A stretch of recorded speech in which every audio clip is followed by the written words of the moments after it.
உன் தம்பி ஒருத்தன் கடைசி போட்டானே. என்னடா சொல்ற? அட சொட்டு பைய, உன் தம்பி ஒருத்தன் கடைசி விட்டுட்டானடா. தம்பி என்னாச்சு? யாரா இப்படி பண்ணா சொல்லுடா.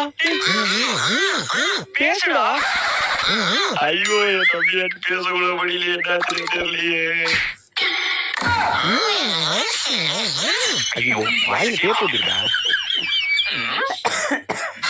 இப்ப சொல்றா தம்பி, யாரா இப்படி பண்ணா? அந்த கிழவன் தான். கேளட்டு பயல, நான் யாரும் தெரியுமா உனக்கு? உனக்கு வார்னிங் தர. 3 நிமிடத்துக்குள்ள ஓடிடு. 1 2 3